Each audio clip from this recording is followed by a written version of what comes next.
Damn.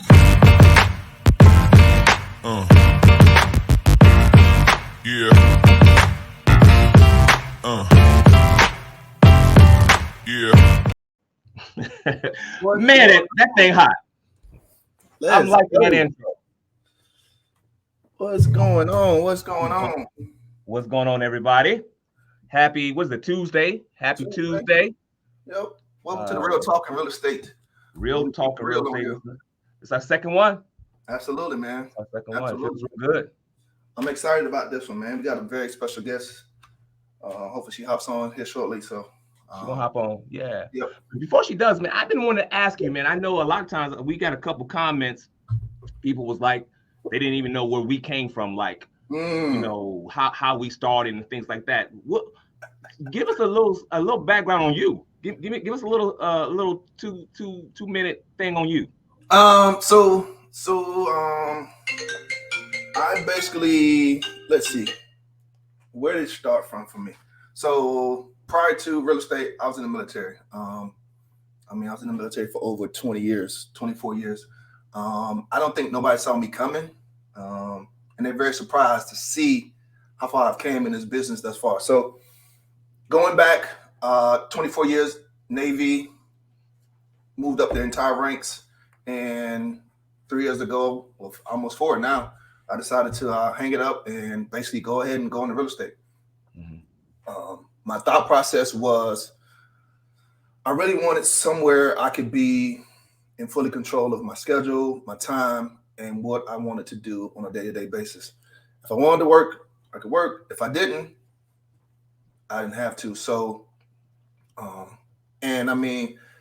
for me, having a very rigorous schedule for the past 20 plus years, sure, I wanted, full autonomy. I wanted to be able to think outside the box. I wanted to be able to, earn as hard as I work. You know what I'm saying? Sure. So if I worked hard, I earn. And so real estate gave me that instantly. It really gave me that full business mode as soon as I became in the business. And I took it like that, man. I definitely did a lot of things and started myself off, and boom, I just took the bull by the horns and full speed ahead, man. I didn't full speed ahead. No games, absolutely. Yeah. Well, that was one of the questions, man, and I know next time I'll answer that question, but that was one of the questions that a person hit us up and said, tell us a little bit about y'all first. And so we're gonna make sure that we do something between the two of us where we can kind of go into our stories and let everybody know what's going on. But listen, I remember when me and you was talking about, man, we sat down and we talked about all our guests that we wanted to have on our show, and we came up with a list of people who we thought were movers and shakers, people that we thought would bring tremendous value to the particular platform. Yes. We didn't want any fluff. We wanted the pure raw stuff. You know what I'm saying? When we having those backroom conversations and we talking about this industry, we wanted people to be able to come onto the platform and be able to share that information. So like we said, we got a list. And this young lady was on the list, and I'm so excited that when we reached out to her, she was excited, and she said yes. And so, without further ado, I want to bring to the platform, Miss Dee-Dee Mayhew Robinson. What's going on, lady? Hi, how you doing? Good. How are you? Good. I'm excited that I made the list. Yeah. You were right up there. I mean, we wanted to bring you on. I mean, I've watched you. We've connected a lot, done a lot together, and I wanted to bring you on the show and tell your story. So absolutely had to have you on here. Thank you. Yeah. Thanks for thinking of me. Absolutely. Give us that aerial view real quick. Who is Dee-Dee? Yeah. So I first of all, family is important to me. So I'm a mom, I'm a grandmother. As of last February, I'm a wife. Congratulations, we saw it. Congratulations. Yeah. So I'm a family person, but I absolutely love real estate. So I'm a real estate broker, owner of Dee-Dee Home Realty, and we have some amazing agents. And I just think that I'm just kind of a keep it real kind of person. Absolutely. Good, Now, good. are you from Jacksonville? Born and raised. Born and raised. Man. Yeah. Born and I raised. lived away from Jacksonville like 14 years because I was married to someone in the Navy. So I got you. we traveled other places, but I wanted my boys to be from somewhere.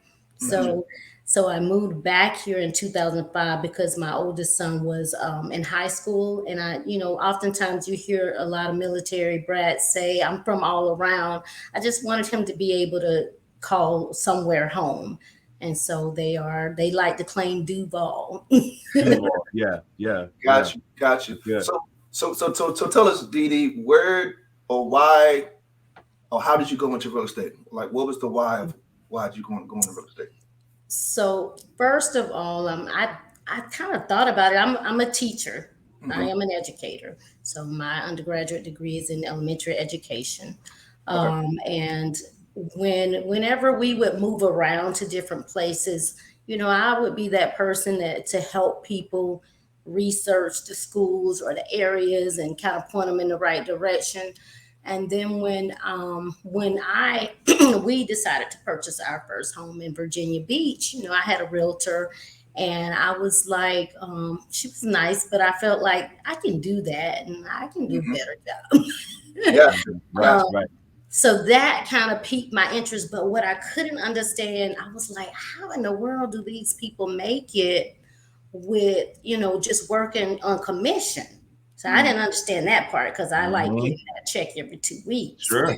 So I said I would, go to school, and just kind of, I wouldn't have been able to convince my husband of me going in, full time. He kind of liked me working. Right. So he wouldn't understand it because he didn't have that husband didn't have the entrepreneurial spirit. So what I did was I went to real estate school at night, and I dabbled in it. So I had my real job, and I just kind of like got my feet wet in Virginia. But I wasn't all in initially. So Gotcha. so eventually I had something happen, a personal event. I had an accident, and I decided, to not do real estate, and I missed it. So I just was, teaching, and I was a defense contractor as well. After I left teaching, I would do web-based training, but I still missed real estate. It was like something was missing. And so when I moved back home, I worked at Argyle Elementary the very first year that it opened as a second grade teacher. Now my comfort zone was fifth grade. But I was pregnant, and they didn't have a fifth grade position. I didn't think they were going to hire me. I was just like putting my feelers out there. I was like 7 months pregnant, but I got hired, and the principal was like, well, next year you can get a fifth grade class. Just do this for 1 year. Well, I enjoyed the second graders, but I kind of knew, I was like, okay, God, if you get me through this year, I'm not coming back. So that's when in 2006, I finished up with my second graders. It was a great year. I had my baby in 2005, and I just decided I was going to just jump in, and the way that I convinced my husband was, now I got this little baby, Right. So Right. I said I could, take him, keep him at home. I could then put him in daycare part-time and just ease into real estate. And that's what I did until I was like all in full-time. Gotcha. Let's talk, what, 17, 18 years? Is that? So 17 years here in Florida. I got you. But I dabbled before because I didn't know how to make it on a commission. And now I just can't understand any other way of life. Right. So let's talk about that real quick. How were you able to switch your mindset from a regular 9 to 5 steady income and switch that to, we got to go out here and kill something in order to eat? How did you switch your mind? So I think that part of it was my spouse convincing him. And because he would say that it was because when you're building a business, you don't make money at first. You may not, you're investing right back in the business. And he would say, well, he would call it a hobby. Yeah. I think he knows it's a career now, but he would call it a hobby. Not that he didn't support me, but he didn't quite understand it. So I kind of had to ease into it until I convinced him. But my mindset, like I was always good with managing little because I was a teacher. You know, we didn't make a whole lot of money. So I knew I could, I figured I could do it if I, you know, if he bought in on it. So I just thought like an educator. So you know how we are when we don't get paid over the summer, we have to make it. So I whenever I would get my commissions, I made sure I paid up things and then I put money up for a rainy day so that when it was lean, because I was, Chris, you were in real estate during some of the lean times too, you know. So it would get lean sometimes, and you just had to know that you could still make it. And there were times when I thought about going back to maybe sub, you know, when it got kind of lean, but then God put in my spirit that's saying you spending 6 hours, 7 hours in the classroom. What if you gave 6 or 7 hours to real estate? Good. So I never went back to sub, and my teaching license has expired so years ago. So I kind of burned that bridge. I'm not telling other people to do that because some people are comfortable knowing they can go back, you know, if they needed to. And I'm sure if I needed to go back to being a teacher, I could. It's just that I believe if I put that same energy into real estate, then I'll always be okay in real estate. You know, there's a lot of TV shows out. You know, we got Flip This House, we have $1 Million Listings, and we have all these, you know, quote unquote reality TV shows talking about our industry, and people think that they get into our industry and it's going to be like that. When did you find out, Dee-Dee, that it wasn't going to be like that? When was that aha moment for you? I don't think I ever had that idea. I'm a realist, so I don't think I ever looked at it like that. What I looked at was that I wanted flexibility. I was a mommy. You know, I wanted to be there for my children. And so often when you're an educator, you're missing your own kids' stuff. Like when they had things at school, you have to send someone else because you're teaching, you know. And so I wanted more time with my kids because I know that, you know, you get a second shot at a lot of things. You can get a second career. You can have a second spouse, a second marriage. You know, I'm living proof of that. But you only get one chance to raise your kids. So I kind of wanted more time with them. And I told myself, Dee-Dee, if you can make your teacher salary, that's how my goals were not very high. I just wanted to make enough so that I could be with my kids and I wanted to help people. So I feel like in real estate, I'm still an educator. I still get to help people, but I have some flexibility, and I have to be like probably even more disciplined in real estate because nobody's going to make me go to work. Nobody's going to say, get up and do this, do that. So I wasn't really thinking about, it's not that I wasn't thinking about the money I could make. That wasn't my initial goal. I just wanted to make my teacher salary. Right. And so as I got busy in it, I saw the potential that, you know, you can triple that, you know. So my goals got higher and higher, but it depended on where I was. So at first I was in mommy mode. So I just wanted more time with my kids, more quality time. And then as they got older, they would get in the back seat and roll with me. Like we showing houses, you know, and it's like it's in their blood, you know. So now my goals are different because I'm pretty much an empty nester. So I can set goals and say, okay, I'm going to go real hard, you know, for the next few months. And I don't have to worry about little ones. You know, I'm a grandma now. So I do try to carve out some time to spend time with the grandchildren. Gotcha. So go ahead. So you talked about the comfortability of having that 9 to 5 and being able to, like your ex stated, hobbying in real estate. So how uncomfortable was it for you when you decided to break away from that comfortable position of having a 9 to 5 and having a every 2 week check coming in? How uncomfortable was that for you to go full on to being a real estate agent? Well, because I had his income, Like he was a Navy officer. So I knew we were going to eat no matter what, but I did have to, I wasn't ever like a big shopper. I wasn't, I scaled back a little because I wasn't doing a whole lot, I wasn't a big spender. So it really wasn't that bad because I had his income. Gotcha. But the hardest part was when I went through a divorce and then I didn't have that income. Gotcha. That was like, it was almost like fuel. Like something happened to me. Like I was a different person and I didn't have to answer to anybody. Gotcha. So, and when I went through that divorce, I remember as we were separated, and I remember 2009, I made more money than I'd ever made. And he's like, you wait till we had to do taxes together one more time.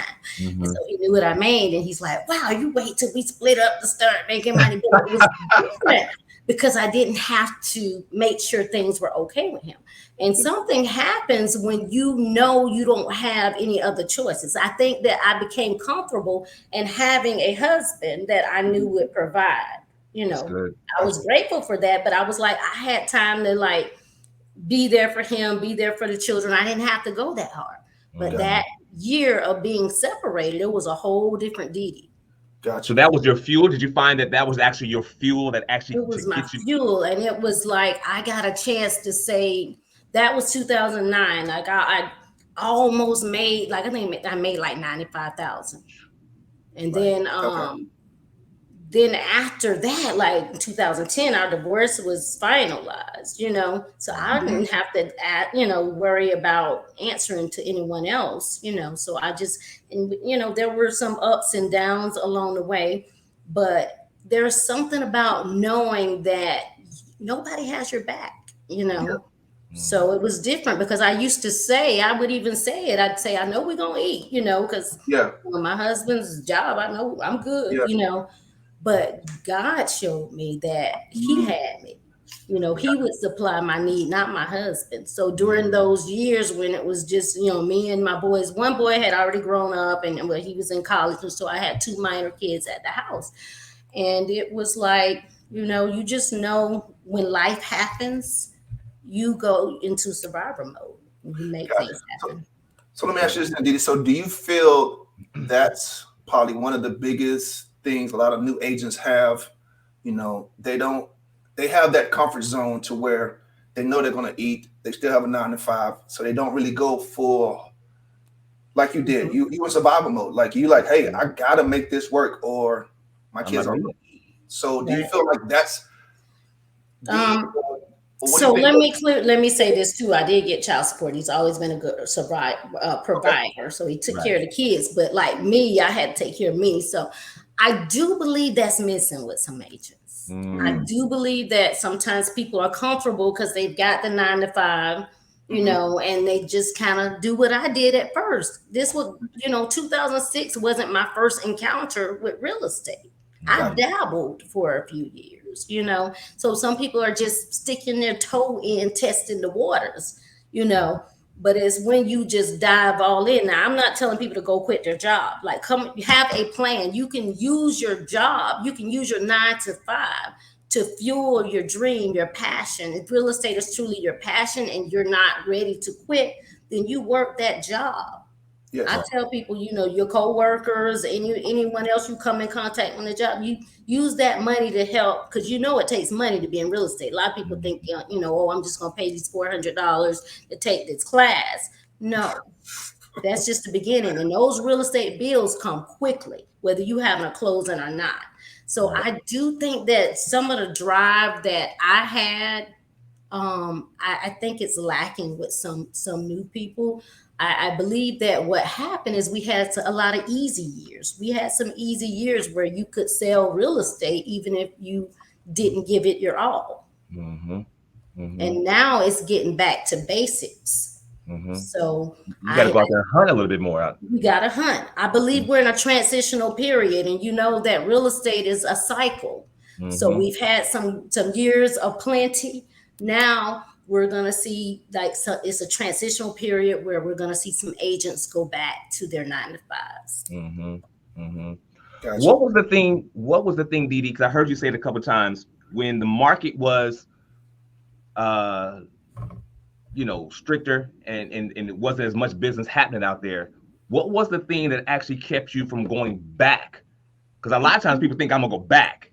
You know what I'm saying? What was that thing that drove you on the inside that said, I'm not going back, I'm going forward because whatever? Yeah. Well, I thought about subbing. I didn't think about going back to the classroom full time. I thought I could go back as a substitute teacher and then I can just make a little money and do my real estate, But the thing, when I did the math, think about the money that you make in those 7 hours. Like I said, if I put that time into my business, I put those hours into real estate, what could happen? So I think I saw the potential that was there and I just knew I couldn't go back. I was all in this time. Did you ever have those real conversations with yourself that I'm not doing everything I can do to get this business to go forward? I have to have those regularly. Okay, I have to have come to Jesus meetings with myself because I see sometimes when I won't call it slacking, but I go through periods. Now I'm older, so I do give myself a little grace. Okay. So I have some time on my schedule where there's some white space where I can do what I want to do. So I have that. But during the times when I should be doing more, I have to have a talk to myself. And I have people, it's good to have people that are one of my agents. So she's our broker associate, Rashawn Brandon. She often says, do you need a KITA? KITA, that's a kick in the ass. I got you. So you need people like that will say, are you doing your best? Or that will find something that's educational or inspirational and send it to you and keep you encouraged. So I have people around me that hold me accountable. But I do allow myself at 52, I feel like I've done the time and I've earned it where I can have a little white space to chill and just stay sane. I've worked vacations into my life. So what's driving me now is I say, okay, I'm going to go real hard until July. July is my husband's birthday. We're going to he wants to go to New York. So we're going to New York. So then we'll go real hard again so we break it up and have little things to look forward to and reward ourselves. December is my birthday. We're doing St. Lucia. So it's not as hard to work when you have something to look forward to. Like I enjoy what I'm doing. Number one, I know I'm helping people, but I also get little breaks where I can just let my hair down. Don't do anything else. So and let me just clarify what you're saying. So are you saying you find it a little bit more difficult or challenging as you've been in the business for 2+ decades? Do you find it harder to get that motivation, to be that self-starter because you've been doing it so long in the business? It just is that no, I don't think it's harder. I think I go through life's about seasons. So I'm in a different season now. So there are times when when I started Dee-Dee Home Realty, I gave up television, to focus on starting a business. So now I don't watch a lot of TV. But when I'm going through one of those times where I'm like, oh, I heard about the Selling Tampa thing, was it a couple years ago? And I'm like, I want to see that. So I binge watched that. Now I would have felt guilty before about sitting there watching all that, but I wanted to see what everybody was talking about. So I'll allow myself times where I just do stuff that's out of my character, just take a break from real estate. But then I have to have those hard talks. But what I do, I like to have, because I'm still in production. Okay. I like doing real estate, so I still work. I still know what's going on, out there so that I can, share it with my agents. But when I like to have a certain number of contracts, a certain things working. And so when I fall below that, I'm like, okay, that's when I have a little talk with myself. You need to kick it up a notch. Gotcha. What would be one of the I love this conversation. So let's go back. What'd you say, Maurice? 2 decades? 2 decades. Okay, so what would the Dee-Dee tell the 2 decades ago Dee-Dee? What advice would you give that young lady? So I would have loved to have been braver when I was younger. So now I'm doing things that I never imagined I would do, not like even in my personal life. So I would have liked to have been braver Um, when you're married, you have to consider the other person. But if I were not, like, I probably would have been doing real estate full time a lot sooner. Okay. But okay. I think that now I take more risks than I've ever taken. I've never been a big risk taker, but I take calculated risks now. Gotcha. So let me ask you this thing. So you talked about taking risk. What was it that made you decide to go out and start Dee-Dee Home Realty? Well, I thought about it. I had a broker license years before that, but I was working under a broker who I was very comfortable with. I was with the company for like 10 years. And they really let us run our business like a business, so they didn't bother me, and I was cool with the commission split, so I was comfortable. But I knew I wanted to have my own company someday, but I just wasn't in a hurry. But I did tell a few people that kind of held me accountable and would remind me of that. So what happened, they moved around to a few buildings, and that was getting kind of old. But when they moved to Mandarin, that's kind of what did it. I'm like, I'm not going to be crossing this bridge, So not that, we were, all of us had our home office, but I would have to go to the office periodically or whatever. So I just decided it was time. And it was one of those things that when when I started at 40, I would say, Dee-Dee, what's something you've always wanted to do? And I'd write a list of things. I keep a little notebook near me, so I write things that I want to do. So that was on the list. There's several things. There's several dreams that I have that I still have not, been able to bring into fruition yet. But that was one of them. So I just thought it was time to address that one. Gotcha. So do you feel, do you have any regrets for starting your own brokerage, or have any feeling of, man, I should have maybe stayed where I was at or went to a different brokerage? Because I know a lot of people out there want to start their own brokerage. So do you have any regrets from that? I don't, because I planned. Gotcha. I think that if you plan for the what ifs. I also, like I said, I have some people in my life that keep it real. Yeah. So I wanted to, I look back now, and I had this amazing opportunity where I could have bought an office condo for the low. But see, now I'm braver. Now I'm even braver than I was, in 2016. But I ran it by my sister, who's like, she said, how many agents you got? I said, it's just me. She said, that's a no-brainer. Like, you should just stay home. So I started a business in my home. Gotcha. And then the next year, 2017, I started renting it. But I still kicked myself because I put on my investor hat in 2020. I kicked myself because that was an amazing opportunity. I could have had that spot, for now. I would have gotten it for like $70,000. Oh, wow. I had an inspection on it and everything. Wow. And now, you lucky if you can get over there for, 200. Wow. Right. So that would be one of the things that I regret, but I try not to dwell on I coulda, shoulda, woulda.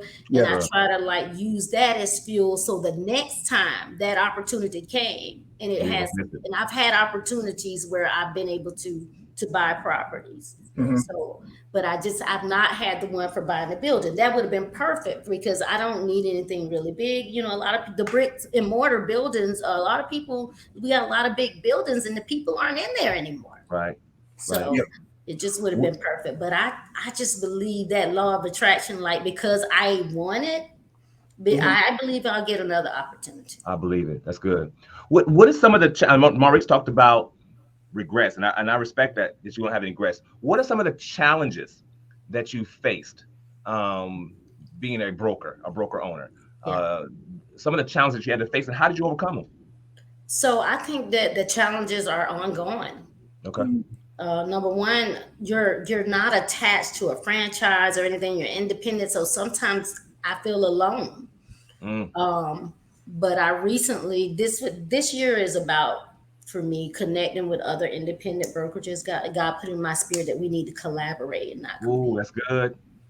So I don't have to be alone. I've reached out to other small brokerages and I'm like, hey, you want to do lunch? Hey, and Maurice and I have collaborated. We've got another event coming up that we're sponsoring together. So I'm wanting to do more collaboration because I don't necessarily like, even though I think I'm an introvert, I still like getting ideas and energy from other people and sharing. So I think it's important that, I still have that collaboration piece. There are challenges because the more money you make in your brokerage, like the more your errors and omissions insurance is going to be, and I try to keep fees down. Like for my agents, the company pays it. They don't pay anything for that. So it's kind of a double-edged sword, like taxes. Like the more valuable your house is, the more taxes you're going to pay, the more your insurance is going to be. So the more successful the business is, your expenses can grow. But then you're always challenged with trying to keep it affordable for the agent so that it makes sense. We know that the big companies can do things that I can't financially. Gotcha. So let me ask you this question. So you've talked about something about you're still in production. So what would it take, or would you ever stop production? Would you and just stop being in production? So I have a friend who's a broker owner, and he said, Dee-Dee, he said, when I'm 80, 90, and he said I'm gonna still have a couple deals pending when they at my funeral. So I feel like as long as I'm in my right mind, I want to do real estate to some degree. Now maybe I think as you get older, you shouldn't have to go as hard. Gotcha. I want to take more vacations. I want to spend more time with my grandchildren. So I do think that eventually I'll do less. Okay. But I always want to have my, my ear to the streets. I always want to know what's going on out there, because I think that makes me a better broker. Because if you spend, 10, 20 years sitting behind a desk and you're trying to tell these people how to be successful, what you used to do may not work for them. That's good. Yeah, that's good. So I think the real estate is constantly changing, and I'll always be a student. Okay. I always want to learn and share that. But I do think eventually I'll do less production. Gotcha. We were talking with Josh last week, and we were talking about in our industry, how our industry is forever evolving. And there's so many things out there that tries to get our attention. All these new shiny objects, the newest lead system, the newest phone system. How are you able to navigate around all the noise that's out there in the industry? Yeah, now that is a challenge. I'm a simple person. So I try to take advantage of what's inexpensive or free. So that helps me.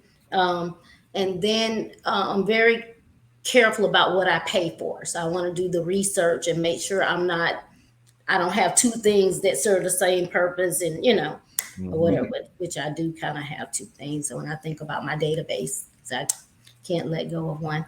But so I'm kind of simple. I understand that in order for me to not have to be hurting financially, I've got to, what I mean is I don't have to be the biggest, baddest brokerage, and we're going to be okay financially. I think when you bite off too much and you try to get too many of those things, then you're obligated to those expenses. And then when the market changes, you can't always keep it up. So I just try to, like I said, do my research and be very careful about where I spend my money. Gotcha. I'm not going to have all the shiny objects, because one thing that we know for sure is that people were selling real estate and doing well at it before we had a lot of these shiny objects. Right. So sometimes we just really need to go back to basics. Gotcha. When you speak on the basics, give us some examples of some of the basics that you're talking about. Basics, just every day treating people right in your sphere. Every day, like, you understand that this person, has a sick parent. What can I do for you? You need me to go pick up the medicine or whatever. Like, I just believe that you want to stay on people's radar and letting them know that you're doing real estate. But they don't want to always, whenever they hear from you, it's about what they can do for you. Right. We have to show up for people. And then a lot of times you don't even have to ask for the business. You've been on their radar. Who else would they go to? Like Maurice, if you've been there for somebody, they feel like I owe you that. If I'm gonna buy a house, I'm talking to Maurice because he's always been there for me. Gotcha. So would that be the advice, or what advice would you give to new agents who, because we see a lot of agents coming to the business, they're struggling, they're trying to find their way. What advice would you give to a brand new agent ready to come into this business? Well, when they come in and they don't have a whole lot of money, work your sphere. Okay. Be consistent. Like, you know how they say, get those 100 contacts. Get them. I've asked some people to do that. Like a lot, there are agents with other companies that'll say, ask me, you know, for help, and I share whatever I can. But I'll come back and say, did you get the 100 contacts? And they don't have it. They don't have it. Wow. Get the 100 contacts. That's people that you know that you work with, that go to your church, that play, you know, the parents at the soccer field. You know, get 100 contacts. In your phone. Go through your phone. Yeah. So I don't think that's hard. So do the stuff that's free or inexpensive, the low-hanging fruit first. But be consistent. Gotcha. You can't just do it 1 or 2 times and say it didn't work. Right. Just keep doing it. What's your follow-up system? How consistently are you reaching out to your network? Remember now, this is the secrets of the real estate superstars. Yeah. So I'm gonna show you something. I'm real old school, right? Okay.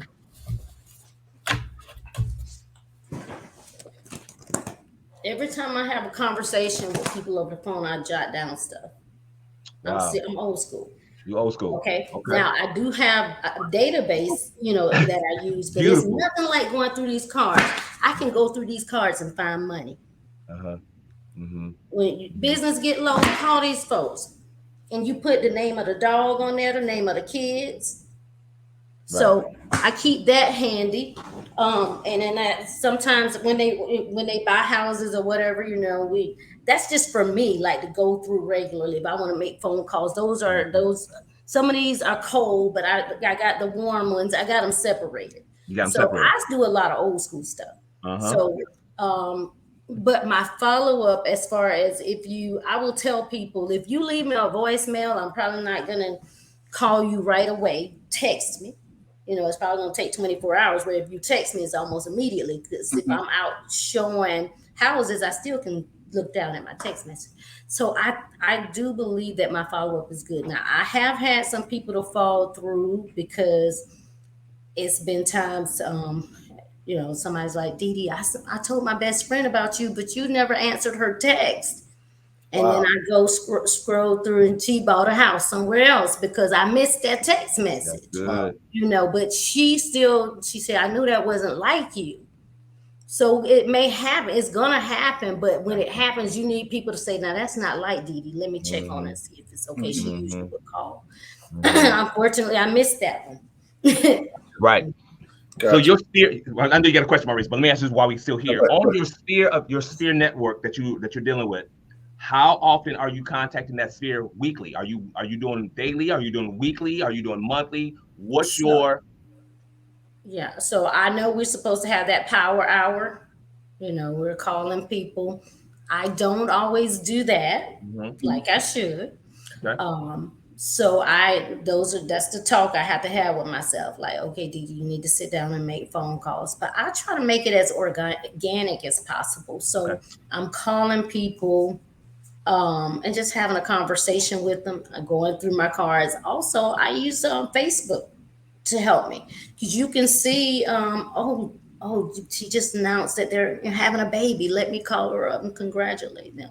You know, so you can use, when people are like, oh, social media takes a lot of my time. How are you using it? You can use it to entertain. You can use it to educate. You can use it to inspire. So, so that making phone calls, like, I probably could improve there. You know, I probably could do more of that. But because I don't have like a set time every day that I do this consistently. But what I do every day is I put on some clothes and I come into my office, my home office. So you have a separate space. Well, let me see. There have been some days that I worked in my pajamas during COVID. Yeah, but I show up. That's good. So going back to the broker owner piece, I know you said that you've been doing it. I think I saw on your website. I mean, on LinkedIn, for almost 10 years now, right? So it's been 2016. Okay. So July will be our 7-year anniversary. Gotcha. And you have, I think you told me you have about 12 agents. How many agents you have? So I have now 8 agents. I have had 12. Okay. I do think, like I said before, we're going through a transitional market. So during these types of markets, we're going to have people that move on. Gotcha. And so, and because we're so much like a family, I've had to talk to myself and say, that I always say when I get something good in my spirit, I say that's from God. So God put in my spirit that I have to be okay with allowing people to grow and go. Okay. So that means I may share and they may learn things. I may encourage them to do things, but at some point as they grow, they're going to move on, and that's okay. But when you're a small brokerage and people, their families, you never stop caring about them. So it's just, I have to not take those things personal. And so we're in this transitional market where you're going to have people that say, you know what, I'm going to try new construction to see how that's works. Things are slow for me. Or, Dee-Dee, I've gotten to the point where I want to start my own brokerage. So we have to be okay with allowing people to go on. Now, the question is that I'm dealing with now, because I'm so particular about who works for our company. Gotcha. So I'm dealing with now, how do I want to go about adding new agents to the company? What does my ideal agent look like? Gotcha.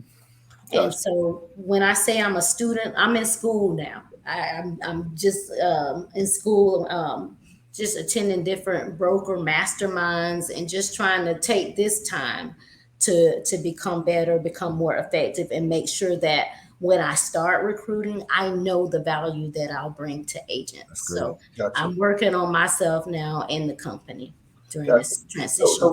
So real quick, Chris, before you hop in, so has that been your biggest struggle and challenge of being a broker owner, of retention and recruiting great agents?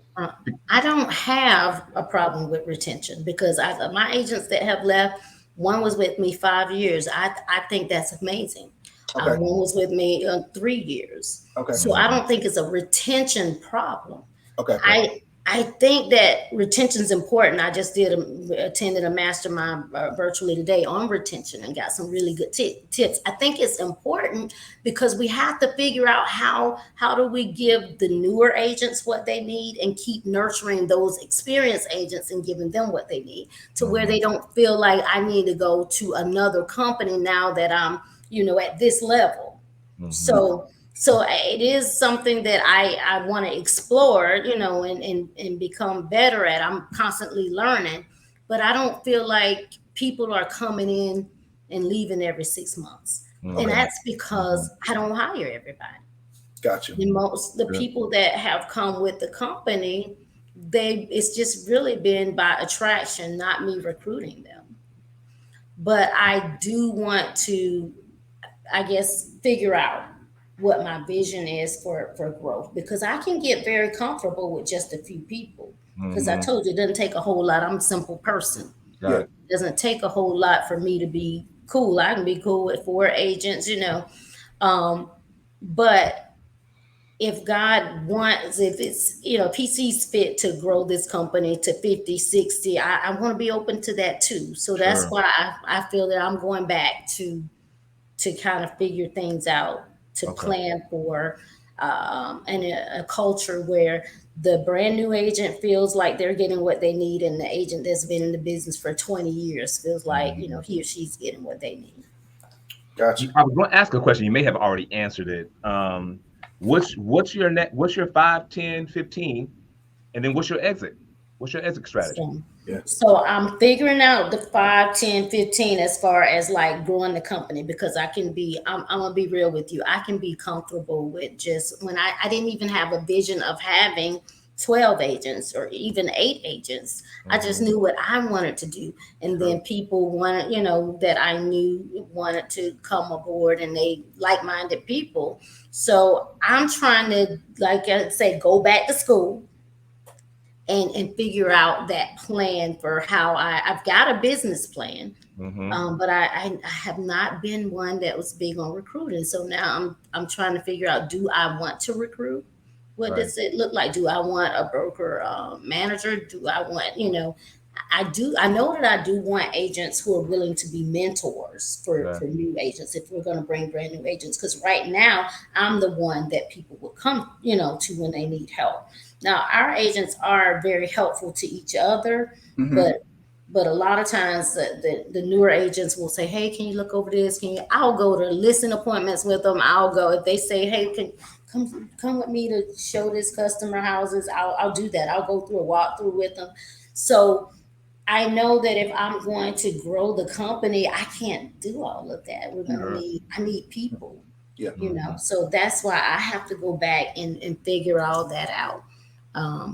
Because I really can be comfortable with just saying, oh, we're good, and then as people go on and start their own brokerages or go on to other things, then, that we may be down to just, 2 or 3 people. So I do now have to think about, do I want to go recruit, and how does that look for me?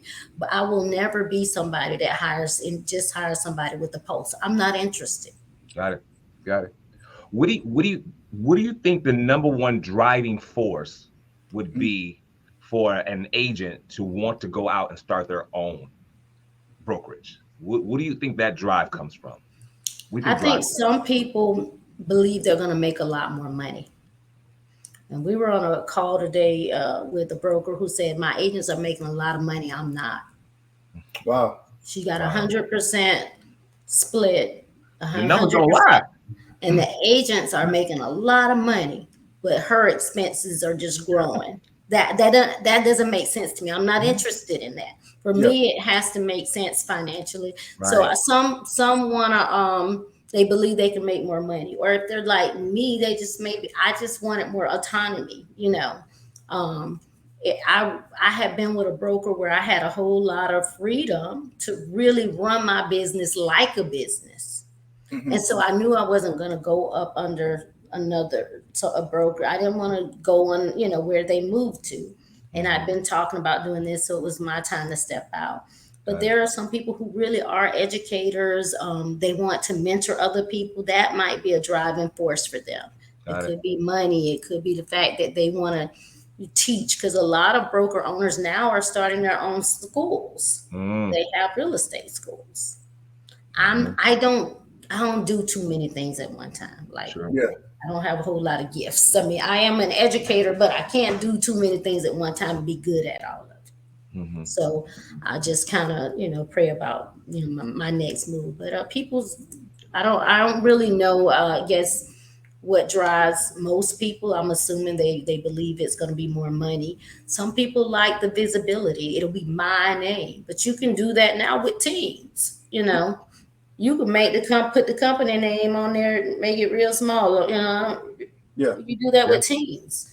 So a team is a safer way because because if something happens, the broker is, my broker used to say they call us brokers because we're broke. I don't speak there broke. You don't speak that. We're not speaking into existence on your business. Makes me itch. Right. I'm allergic to brokenness. Yeah. That's good. But you talked about an exit strategy. Again, I don't know that I'll ever leave real estate, but I think I'd love for like if one of my agents, I have an agent that I call him my work son.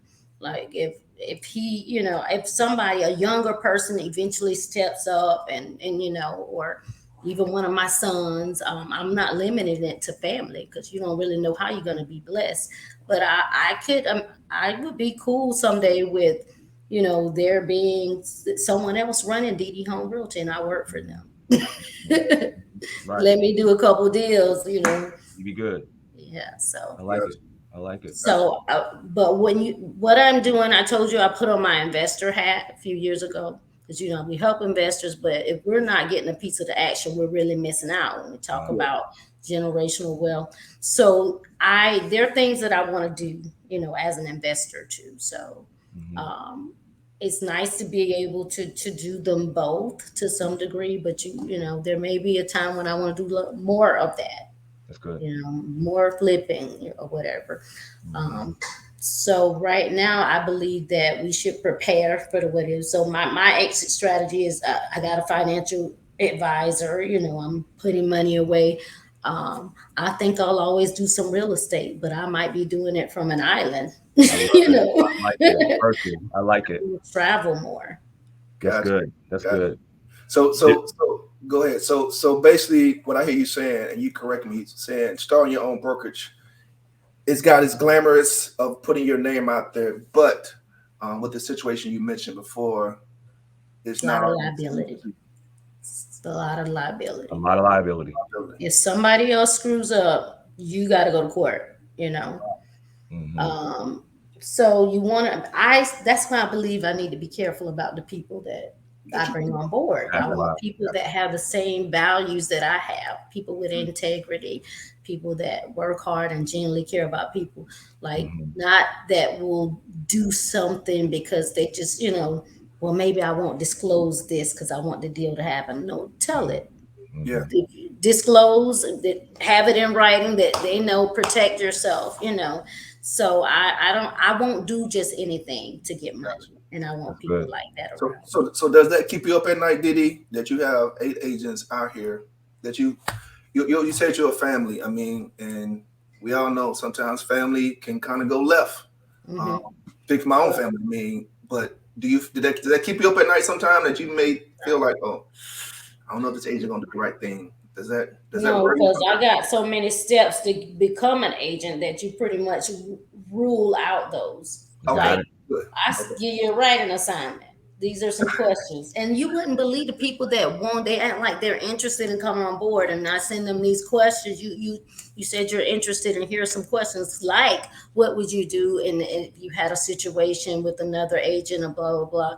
And some people just never answer them. So that's like, that makes it easy. That's one step, you know. Yeah. So by the time I bring someone on, you know, I feel comfortable with them, like representing Dee-Dee Home Realty. Gotcha. Yeah, and oftentimes I'm told, hey, one of your agents came by. Oh my gosh, he's so great, or she's so great.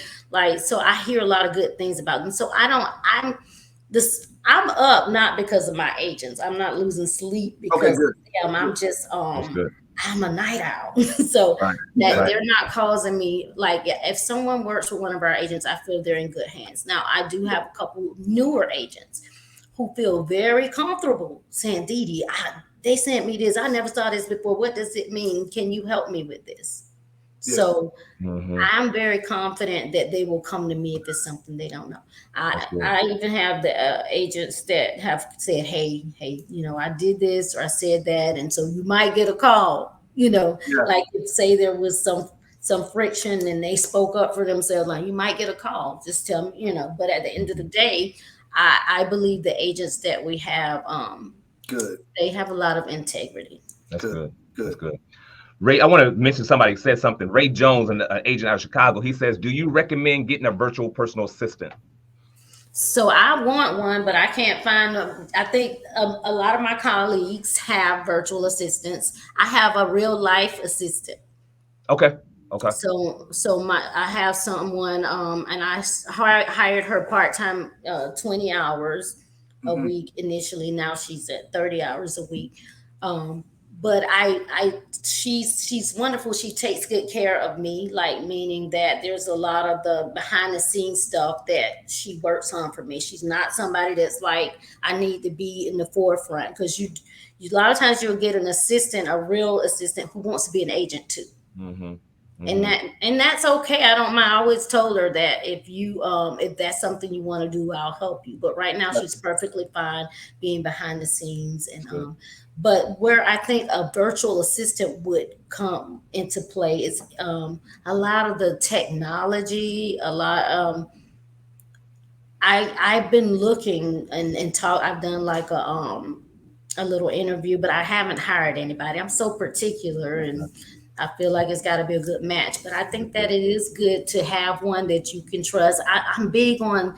I think the problem is like sometimes your virtual assistant's in another country, and so if they were writing something for me, I want it to be good English. I would have certain standards for them, and sometimes your better virtual assistants are going to be the more expensive ones. So that is something that I am researching now for myself, but I don't have a virtual assistant now. Gotcha. So you mentioned something about having an assistant now, and shout out to your husband, Chris. Is he in real estate with you? My husband is a licensed real estate agent. And he does have a regular job too. That's our insurance, praise God. I mean, insurance, health insurance. Okay, gotcha. So he has that. But he works real estate. Right now, he's out showing houses. So he really works this business. And so when he works with the customer, he's going to make them feel like he's, full time. Gotcha. Because he has certain days off, like that his off days he can dedicate to real estate. If he knows he has to work with a customer, he may go into work sometimes 3-4 o'clock in the morning so that he can get off early and work with the customer. Gotcha. So real quick, before you jump in, Chris, so how is that dynamic between your spouse when you all working together? Is there any struggle, Is there how is the relationship built at your brokerage with your husband? So he respects what I do, and he respects me as a broker, and he understands like when to take the lead and when oh, she's in her element, let her do this. But the way it started is we were dating, and I was like, hey, I'm doing real estate. I got to go show these houses. Okay. And he started saying, well, I could drive you. And so he would drive me to show the houses. And I was like, okay, So he would drive me, or it would be like, hey, I'm meeting with this customer and, it's my first time, meeting them, would check on me or so it started that way. And then eventually when I knew I wanted to start my own company, I was like, I think you should really consider getting licensed and go with another company. I wanted him to go somewhere else, get training. Sure. Because I was going to be brand new I had a broker license, but I had not managed people, So I was like, go ahead and do that. And so he didn't do it. So it wasn't until after I started my company and I got like my third agent, and he was like, nah, I'm about to do this, So he went on and did it and surprised me one day at one of our meetings, because he would come in and he surprised us and said he passed his test and he was going to be, an agent. So it really works to my advantage to have him, because like this weekend, I'm going to go to a performance that my granddaughter's having in Melbourne, but he'll be here to, show houses. And that also helps, like having agents. I can give leads to my agents. Gotcha. So I realize that I can't take care of everybody. So I get to match people with one of my agents who know that they're in good hands. That's good. That's good. Man, well, good. Great show. Absolutely. Great show. Thank you, guys. I appreciate you. Yeah. Do you have anything else you wanted to put out to the folks, or anything you wanted to say? Words of wisdom. Words of wisdom. So I think the biggest thing that I tell new agents is, if you genuinely care about people and you attend to people's needs, the money will come. So you can set goals for how much money you want to make, but don't let the money be what drives you. If I believe it's just like when I taught school, I thought it was my ministry. Real estate's that same way. Like I feel like I'm doing a good thing, because if you can get someone started in home ownership, one family member, that's going to spread like wildfire, you know, and then their children, research shows that people who are homeowners, they have a higher probability of having children who become homeowners when they're adults. So don't go after the money. The money's going to come. Just keep taking good care of people. Gotcha. It's good. Y'all heard it here first. Y'all heard it here. Y'all heard it here. Waste that money. Yeah. People first. Absolutely. Absolutely. Well, Dee-Dee, we so appreciate you coming on the show. Absolutely. Thank your presence, you. Sharing that word of wisdom. Thank you. We appreciate that. All right. Okay, I appreciate you guys, and keep doing what you're doing out there. And I look forward to working with you. Let's do it. All right, y'all. Until next time, every Tuesday, Maurice? Every Tuesday at 6. Every Tuesday, 6 o'clock. Absolutely. Okay, I'll be tuning in. Tune in. We're going to have some good stuff. We got a great show lined up next week, so stay tuned for that. Okay. And until next time, we love you guys, and just be safe. Be safe. Take care. Bye-bye.